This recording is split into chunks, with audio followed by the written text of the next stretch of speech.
स्वागत है आप सभी का प्रकाश क्लासेस में। और जैसे कि हमारे यूपी टेट के हिसाब से चैनल पे डेली वीडियोज आ रहे हैं, तो उसी में बाल विकास के तहत आज का हमारा जो चैप्टर है विकास के सिद्धांत, बहुत छोटा सा चैप्टर है, लेकिन इससे एक प्रश्न जरूर पूछा जाता है। यूपी टेट हो, सुपर टेट हो या सी टेट हो, एक प्रश्न आता ही आता है। तो इसमें क्या है, विकास के सिद्धांत, कौन कौन से विकास के सिद्धांत हैं। और हमारा ये भी सिंपल सा प्रश्न पूछ लिया जाता है, निम्नलिखित में से विकास का सिद्धांत है या नहीं है। अधिकांश आता है निम्नलिखित में से कौन सा विकास का सिद्धांत नहीं है। तो 3 दिए होंगे, एक नहीं दिया होगा, तो हमें बताना पड़ता है। तो ये कुछ सिद्धांत हैं हमारे विकास के, हम इन पर चर्चा कर लेते हैं और इन सिद्धांत के अंतर्गत क्या क्या चीज़ें आती हैं वो सारी हम चर्चा करेंगे। तो हम सबसे पहले शुरू करते हैं व्यक्तिगत विभिन्नता का सिद्धांत। बाल विकास का जो पहला सिद्धांत है व्यक्तिगत विभिन्नता का सिद्धांत। क्या है इस सिद्धांत में कि दुनिया का कोई भी व्यक्ति एक जैसा नहीं होता है, ये व्यक्तिगत विभिन्नता है। दुनिया के कोई भी 2 व्यक्ति एक जैसे नहीं हो सकते हैं, ये व्यक्तिगत विभिन्नता है। और सिद्धांत में क्या बात है कि किन्हीं भी 2 व्यक्तियों का विकास एक जैसा नहीं हो सकता है। इस दुनिया में जितने भी व्यक्ति हैं सबका विकास अलग अलग तरीके से होता है, भिन्न भिन्न तरीके से होता है। किसी का धीमी गति से होता है, किसी का तीव्र गति से होता है। तो जब एक जैसे लोग नहीं तो उनका विकास भी एक जैसा नहीं हो सकता है। सभी का विकास कैसा होता है, अलग अलग होता है, अलग अलग विकास होता है। ठीक है, भिन्न भिन्न तरीके से होता है, अलग अलग तरीके से होता है। किसी का धीमी गति से होता है, किसी का तीव्र गति से होता है। दूसरा है परस्पर संबंध का सिद्धांत। अब ये आ गया कि भाई अलग अलग होता है लेकिन क्या संबंध होता है। तो हम बता दें कि अगर संबंधवाद का हम सिद्धांत पढ़ते हैं या परस्पर संबंध का सिद्धांत पढ़ते हैं विकास के क्षेत्र में, तो हम ये देखते हैं कि जैसे हमारा अगर सामाजिक विकास हो रहा है तो हमारा शारीरिक विकास भी हो रहा है, मानसिक विकास भी हो रहा है, संवेगात्मक विकास भी हो रहा है, नैतिक विकास भी हो रहा है, बौद्धिक विकास हो रहा है। ये हर प्रकार का विकास एक दूसरे से रिलेटेड है। अब ये नहीं आप अभी वीडियोज़ देख रहे हो कि हम पढ़ा रहे हैं और आप वीडियोज़ देख रहे हो तो आपका केवल मानसिक विकास ही हो रहा है, आपके संवेगात्मक विकास भी हो रहा है और भी आपके सारे सामाजिक विकास भी हो रहा है। तो ये हर प्रकार एक विकास दूसरे विकास से रिलेटेड होता है। मान लीजिएगा कोई प्रतिभाशाली बालक है, तो अगर प्रतिभाशाली बालक है उसका IQ लेवल ज़्यादा है, जब IQ लेवल उसका ज़्यादा है तो हम ये देखते हैं उसका शारीरिक विकास भी अच्छे प्रकार से होता है और सामाजिक विकास भी अच्छी तरह से होता है। वो सामाजिक एडजस्टमेंट भी बहुत अच्छे से कर लेता है। तो ये माना जाता है कि एक दूसरे से विकास का संबंध होता है। शारीरिक विकास का संबंध मानसिक विकास से होता है, मानसिक विकास का संबंध जो है सामाजिक विकास से होता है। तो इसे हम कहते हैं परस्पर संबंध का सिद्धांत। दूसरा है समान प्रतिमान का सिद्धांत। ठीक है, इसे हम कहते हैं समान प्रतिमान का सिद्धांत, या इसका दूसरा नाम है विकास क्रम का सिद्धांत। ये भी हम नोट कर लेंगे, विकास क्रम का सिद्धांत।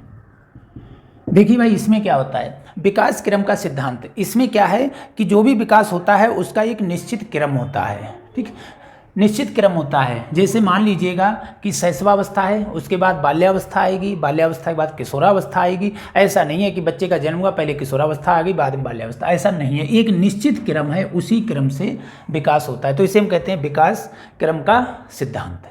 क्लियर हो गया। इसके बाद अगला आता है सतत एवं निरंतर विकास का सिद्धांत। ठीक है, ये भी हमारा एक विकास का सिद्धांत है कि विकास जो है सतत निरंतर लगातार चलता रहता है। जब हमने विकास पढ़ाया था कहाँ से, गर्भ से कब्र तक, यानी कि जन्म से मृत्यु तक जो है विकास लगातार चलता रहता है, विकास कभी रुकता नहीं है।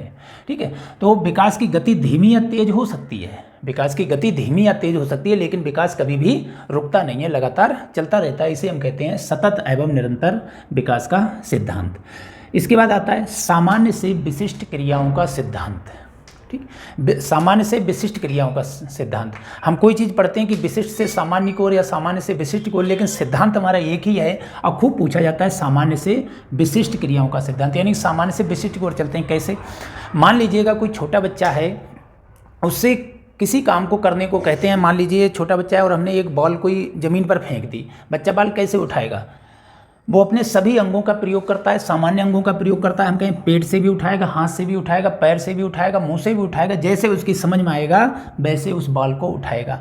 वही बच्चा आगे चलकर थोड़ा बड़ा हो जाता है और हम बॉल को ज़मीन पर डाल देते हैं, उससे कहें उठा दो तो वो केवल क्या है, हाथ से ऐसे बॉल को उठा देता है। उससे पता है कि किस काम के लिए कौन सा अंग है, कौन सी क्रिया हमें करनी चाहिए, तो वो उसी क्रिया को करता है। यानी कि सामान्य से पहले सभी क्रियाओं को करता है, बाद में केवल विशिष्ट क्रिया को करता है जो उसके लिए निश्चित की गई है। तो ये सामान्य से विशिष्ट क्रियाओं का सिद्धांत। इसके बाद आता है असमान गति का सिद्धांत। अभी हम बात कर रहे थे, यहाँ पर हमने बताया था कि गति जो है विकास की एक जैसी नहीं रहती है, धीमी और तीव्र होती रहती है, लेकिन हाँ विकास निरंतर होता है, सतत। इसी में हमने बोला था विकास लगातार होता है, रुकता नहीं है, लेकिन गति उसकी कभी धीमी हो गई, कभी तेज हो गई, कभी धीमी हो गई, फिर तेज हो गई, फिर धीमी हो गई।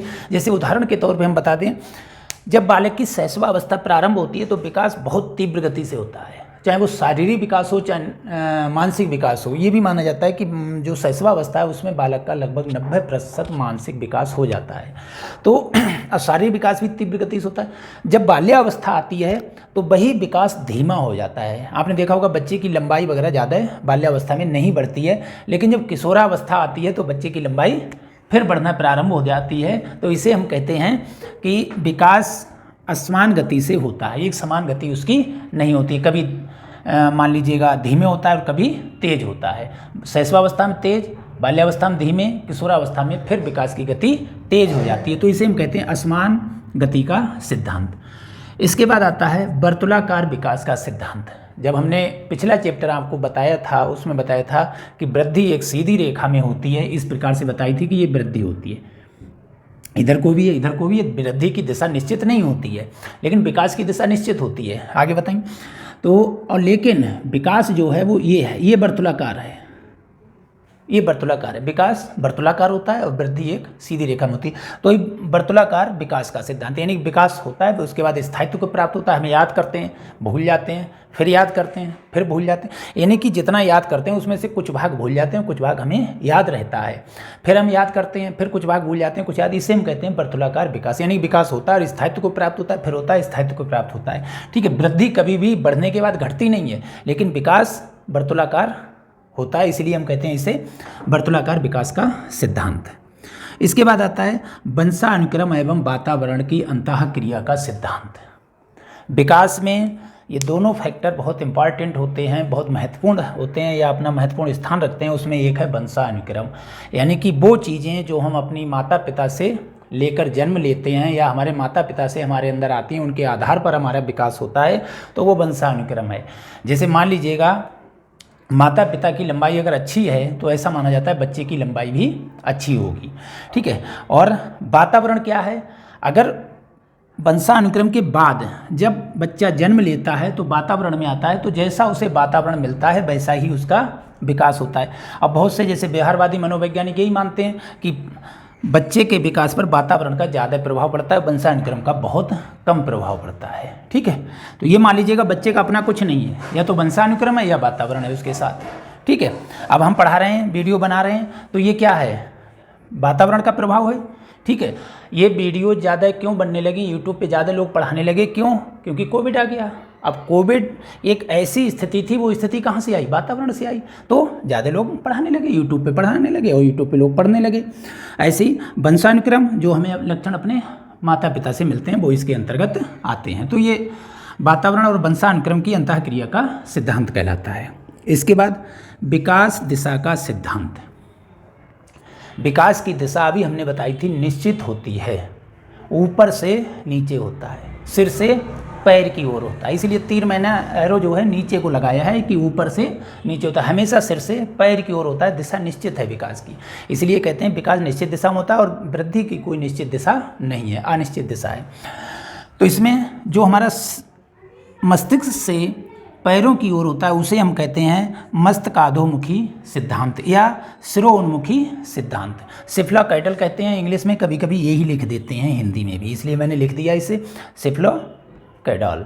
ठीक है, इसे हम कहते हैं मस्तकाधोमुखी या सिरोन्मुखी। कुछ नहीं है, जो हमारा विकास होता है वो हमारा हमेशा सिर से पैरों की ओर होता है। अभी हम बात कर रहे थे कि शैशवावस्था में लगभग 90% बच्चे का मानसिक विकास हो जाता है, तो इसका मतलब सिर का विकास पहले हो गया, इसके बाद में किसका हुआ, शरीर का हुआ है। शरीर का विकास 90% नहीं हो पाता है शैशवावस्था, लेकिन मस्तिष्क का हो जाता है। तो मस्तिष्क का विकास पहले होता है और बाकी शारीरिक विकास बाद में होता है।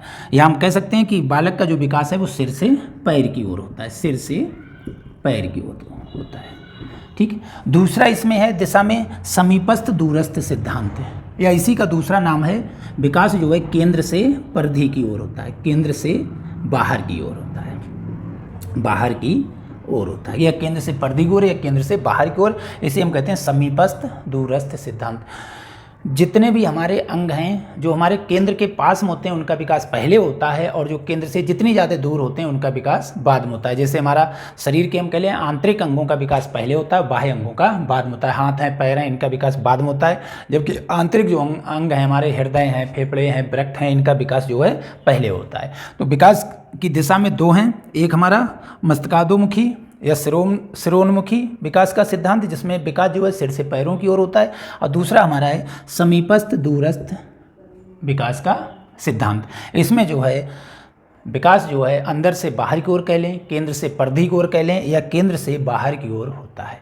तो ये थे हमारे विकास के सिद्धांत। बहुत इंपॉर्टेंट है, 1 नंबर 100% आता है कि या तो प्रश्न दे देगा कि ये किस प्रकार का सिद्धांत है, कुछ भाषा लिख देगा तो हमें पहचानना पड़ेगा कि ये किस सिद्धांत की बात कर रहा है, या फिर वो प्रश्न दे देता है कौन सा विकास का सिद्धांत नहीं है।